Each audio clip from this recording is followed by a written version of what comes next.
talk of Sioux Falls, 1140 KSOO.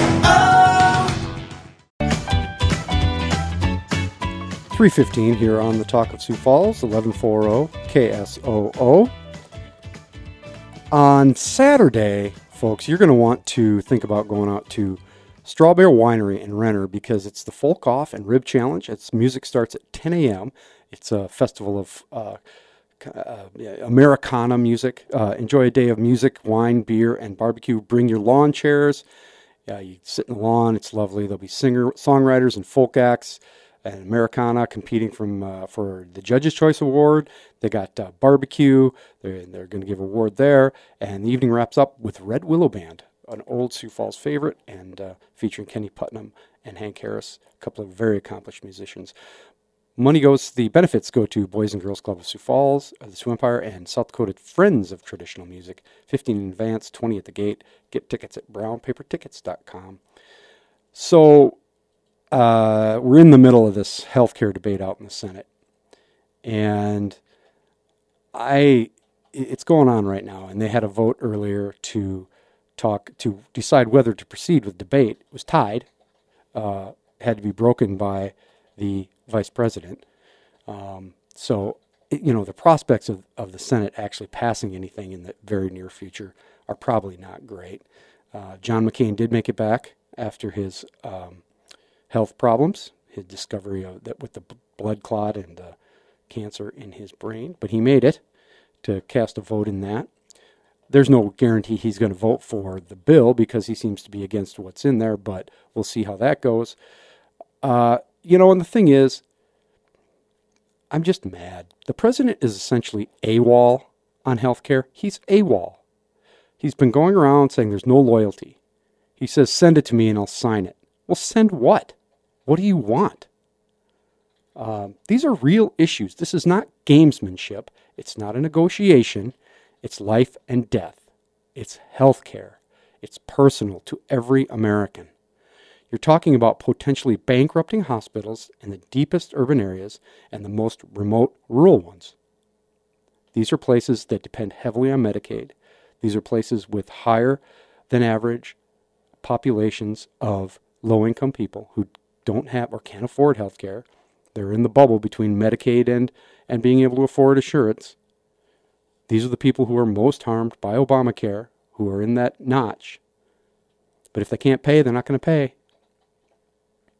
It's likely that all but a handful of these senators who are debating today have ever even lived without real health care. They've never had to worry about how they would pay for it, not just catastrophic illness, but daily needs. Just going to the doctor. Things that you put off because you don't have the money. The people we're talking about here are the elderly living in nursing homes that won't be able to pay to stay there if there's not something done. If they cut Medicaid like they've been talking about. We're talking about working class people bankrupted by a system that constantly saps money from them without any real guarantee of care. We're talking about young business people with ideas and innovation and success who can't shake the shackles of a day job because they can't risk their family's health care on a bet. And I wouldn't either. These are the stakes. Life and death. Not victory in a political sense, not control of the Senate, not control of the White House. People's lives. The Senate is debating today without even a firm plan of what the plan is. They don't know how much it will cost. They don't know what's in it. One of the conservatives I follow on Twitter that I have a lot of respect for, and you see many places, is Bill Kristol. He's the editor-at-large for the Weekly Standard, and I like Mr. Kristol. He has a lot of very, I think, well thought out and practical philosophies. Here's what he said today, as the GOP was just as the Senate was just starting this today. If the GOP votes to proceed to a bill with no text, no hearings, no CBO score, no clarity on the Byrd rule, they deserve the fiasco they're inviting. I thought that was pretty good. The Byrd rule, by the way, has to do with the reconciliation process in Congress, and it says that you can't attach extraneous issues to a piece of legislation during reconciliation, which isn't where they are now, but it can only be waived with 3/5 vote. Does it apply here? No, I mean, nobody knows. No, they don't know. They're just,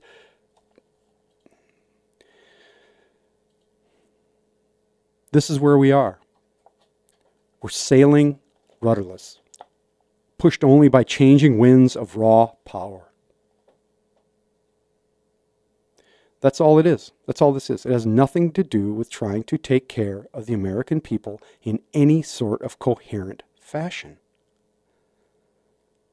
I listened to the president yesterday in his pep talk to senators.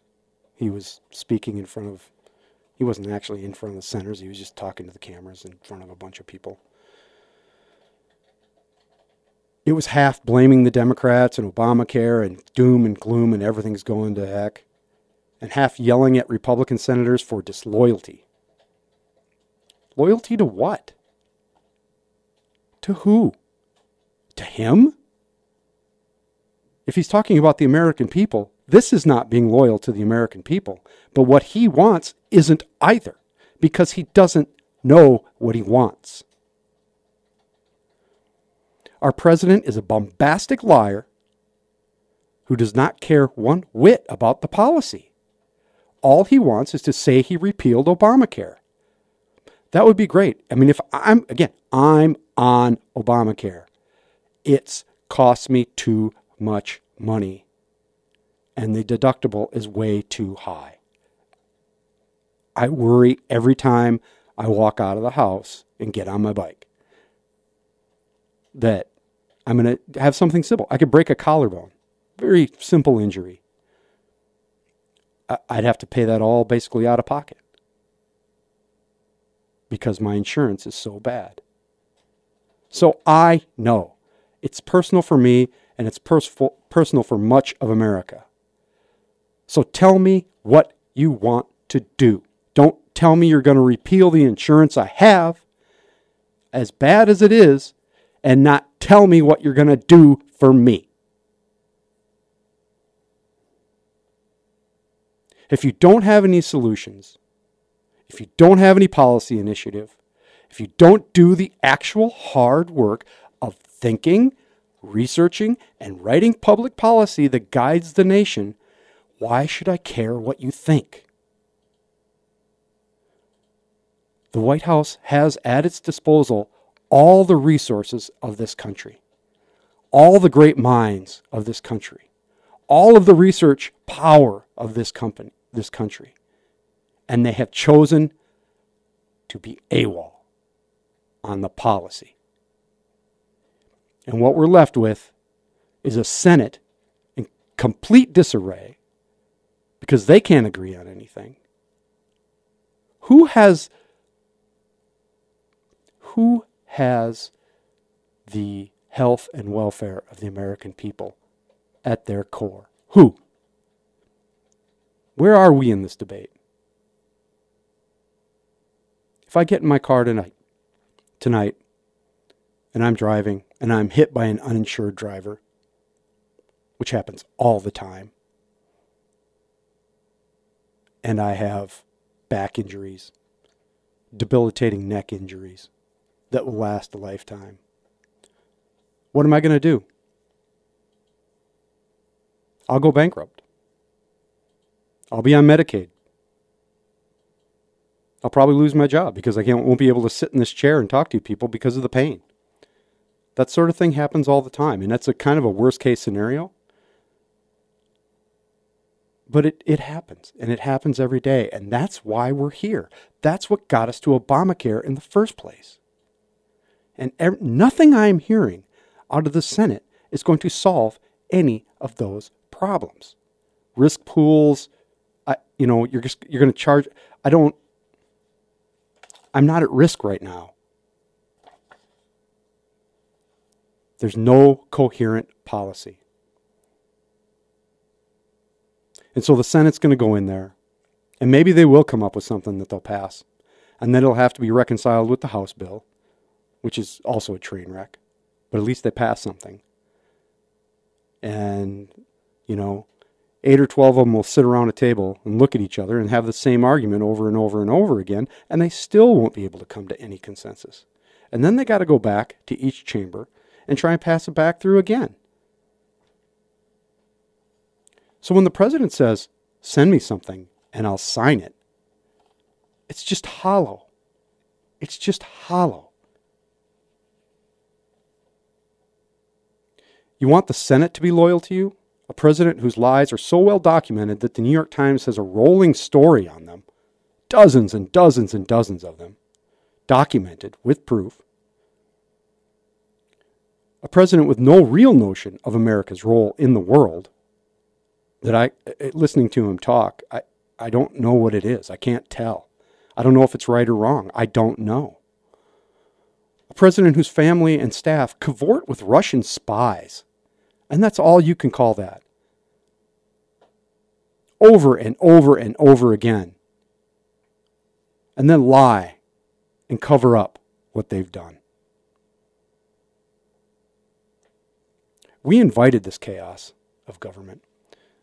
The real saviors of the national health care policy and whatever other disasters are in the wings is the Senate. They need to take control of this government and come up with real solutions. They need to stop this